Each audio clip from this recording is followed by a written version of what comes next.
Buenas tardes para todos, compañeros y profesor. El día de hoy mi compañera Angie Vanessa Grisales y mi persona Carolina Herrera les vamos a hablar sobre el tema de ciclo Rankine. Para empezar les voy a dar una breve definición de esto. El ciclo Rankine es un ciclo que opera con vapor y es el que se utiliza en las centrales termoeléctricas. Consiste en calentar agua en una caldera hasta evaporarla y elevar la presión del vapor. Este será llevado a una turbina donde produce energía cinética a costa de perder presión. Su camino continúa al seguir hacia un condensador, desde lo que queda de vapor pasa a estado líquido para poder entrar a una bomba que le subirá la presión para nuevamente poder introducirlo a la caldera. Esto que les acabo de decir lo pueden observar en la imagen que está en pantalla paso a paso. Y también les vamos a proyectar un video donde nos explican un poco mejor qué es el ciclo Rankine. Lo vamos a ver a continuación. Desde que el ser humano evolucionó, ha usado el calor como fuente de subsistencia para poder surgir y formarse a lo que es hoy. Ha utilizado diversas fuentes de energía, partiendo de sus inicios usando la madera para calentarse e iluminarse, para posteriormente descubrir los combustibles fósiles y luego con los avances de la ciencia llegar a usar energía nuclear y solar. Estas fuentes no solo sirven para producir calor, sino que también pueden ser transformadas en otros tipos de energía, de las cuales la más producida es la electricidad. Pero, ¿sabes cómo se puede transformar este calor en otro tipo de energía, como la energía eléctrica? Esto es posible a través de un ciclo llamado el ciclo de Rankine. ¿Cómo funciona? El ciclo de Rankine está compuesto por 4 elementos principales: la caldera, la turbina, el condensador y la bomba. Además funciona con un fluido, generalmente agua. Este ciclo se puede representar en un diagrama de temperatura versus entropía.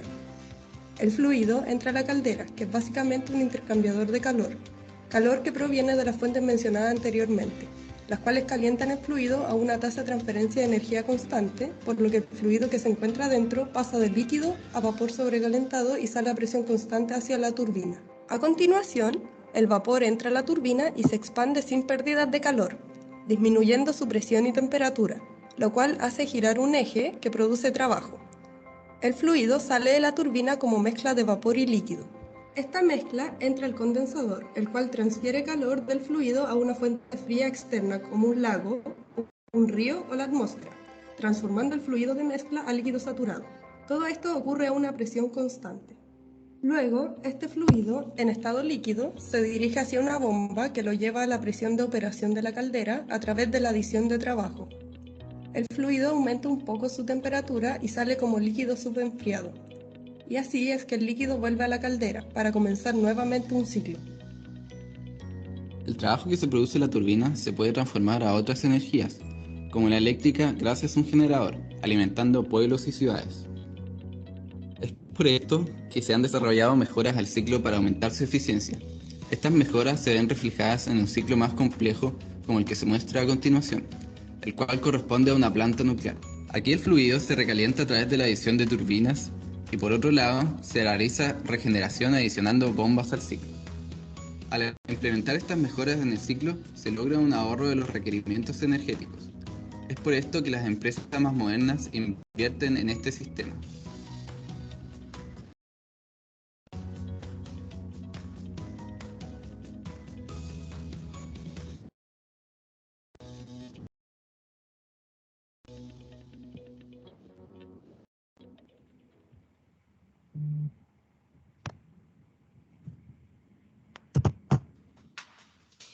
El ciclo de Rankine opera con vapor y se utiliza en las centrales eléctricas y termoeléctricas, las cuales producen actualmente gran parte de la energía eléctrica del mundo. Este ciclo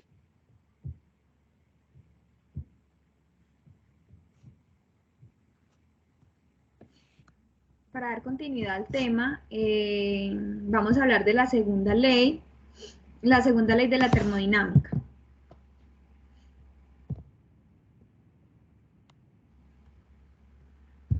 Esa segunda ley, hay diversas formas de enunciarla, ¿cierto? Pero nos indica que el calor jamás fluye espontáneamente de un objeto frío a un objeto caliente, ejemplo de procesos irreversibles, es decir, procesos que ocurren naturalmente en una sola dirección.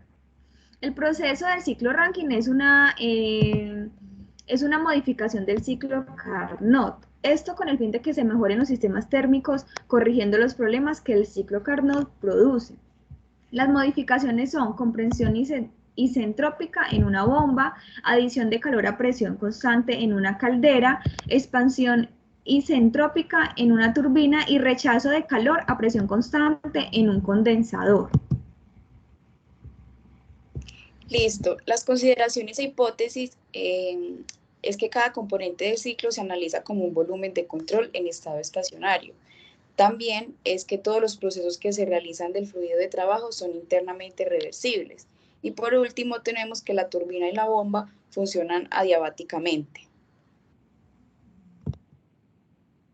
Bueno, compañeros, continuamos con el proceso cíclico de una máquina de vapor. Como lo podemos ver en la imagen, es algo que se repite constantemente. El agua se condensa, después de que el agua se condensa, se convierte en vapor en una caldera. A través de la caldera se expande contra un pistón y vuelve y se repite el ciclo como lo vemos en la imagen. Bueno, ahora les voy a hablar sobre el diagrama TS del ciclo Rankine ideal. Este diagrama TS está formado por 4 procesos, 2 isentrópicos, 2 isobáricos y 2 adiabáticos. El proceso isentrópico es una entropía y permanece constante. En los procesos adiabáticos no intercambian calor con su entorno y en el proceso isobárico ocurre a presión constante, como lo podemos observar en la imagen.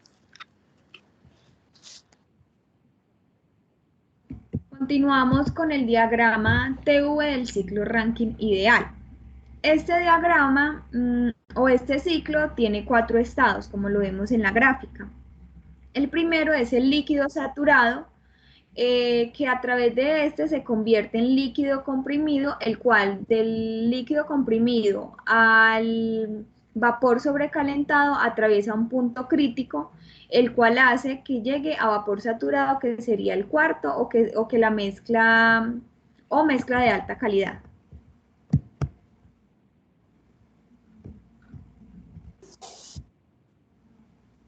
Listo. Ahora vamos a hablar sobre el proceso de ciclo Rankine ideal. Como lo podemos observar en la imagen, tenemos una numeración de procesos donde el proceso 1 y 2 es el proceso de compresión que pasa por la bomba. Luego el número 2 y 3 es el proceso de adición de calor a PCTE, es por donde en la caldera. El proceso 3, 4 es el proceso de expansión isentrópica que pasa por la turbina y el proceso 4 al 1 es el proceso de rechazo de calor a PCTE que pasa por el condensador. ¿Cómo incrementamos la eficiencia en este proceso de Rankine ideal? A través de la incrementación de la temperatura promedio de la caldera, disminuyendo la temperatura promedio del condensador, reduciendo la presión del condensador. Se reduce automáticamente la temperatura del vapor al reducirla del condensador y reduce la temperatura a la cual el calor se rechaza.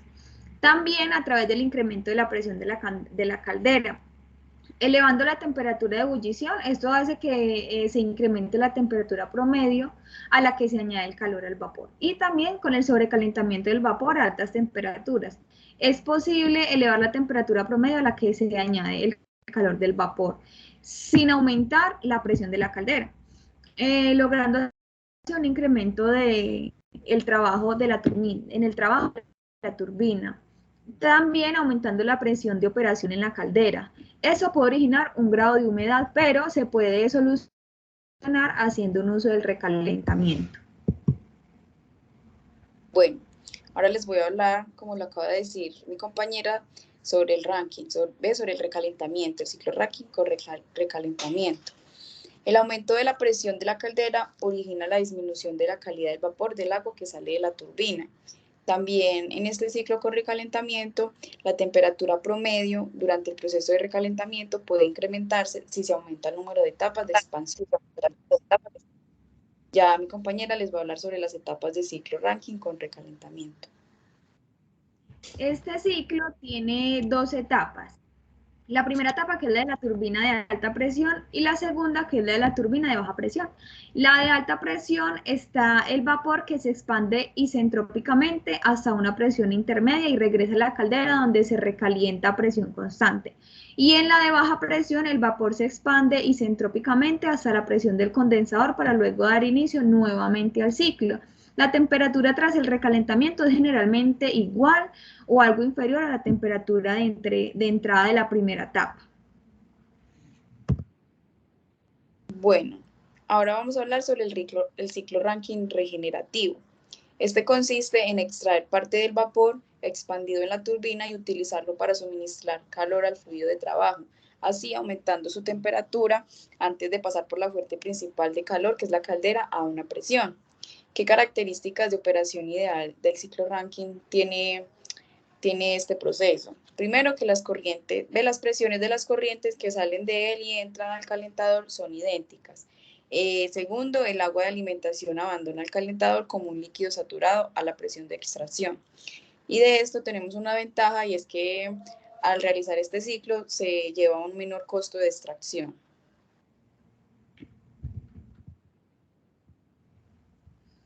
Hablamos del ciclo Rankine con recalentador abierto. En el caso ideal se ajustan los flujos másicos de las corrientes que entran al calentador, de manera que el resultado de la mezcla a la salida del calentador sea líquido saturado a una presión determinada. Las presiones de entrada deben ser iguales para que no se produzcan retornos indeseables en las líneas de las tuberías. Bueno, y para finalizar les voy a hablar sobre el Rankine con recalentador cerrado, que por lo contrario al de mi compañera de recalentador abierto, este calentador no se mezclan las corrientes que entran.